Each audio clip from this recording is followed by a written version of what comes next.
बार भगवान शिव के सेवक ने कहा कि हे प्रभु, आप तो दिन भर मूर्ति बनकर खड़े रहते हैं, एक दिन मुझे भी आपकी जगह खड़ा होने दीजिए, आप आराम से घूम आइए। शिव जी मुस्कुराए और बोले ठीक है, लेकिन एक शर्त है कि मंदिर में कोई भी आए और कुछ भी कहे तुम्हें बस सुनना है, जवाब नहीं देना है। सेवक ने शर्त मान ली और भगवान ने सेवक को अपने जैसा मूर्ति का रूप देकर मंदिर में खड़ा कर दिया ताकि वो बिल्कुल भगवान जैसा दिखाई दे।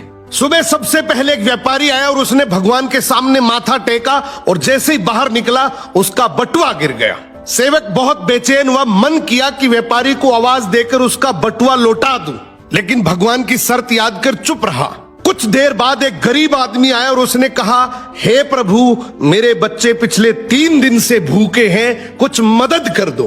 तभी उसकी नजर बटुए पर पड़ी, उसने भगवान को धन्यवाद दिया और बटुआ उठाकर चला गया। फिर एक नाविक आया और बोला, हे भगवान, मैं 15 दिन के समुद्री सफर पर जा रहा हूं, मेरी रक्षा करना। जैसे ही बाहर निकला पुलिस आई और उसे बटुआ चोरी करने के इल्जाम में पकड़ लिया। ये देखकर सेवक खुद को रोक नहीं पाया और चिल्ला पड़ा, ये गलत है, बटुआ तो उस गरीब ने उठाया था, इसे छोड़ो और उस गरीब को पकड़ो। अब रात को भगवान लौटे तो सेवक ने गर्व से पूरा किस्सा सुनाया, लेकिन भगवान गंभीर हो गए, गुस्से से बोले, तुमने मेरी योजना में दखल दिया।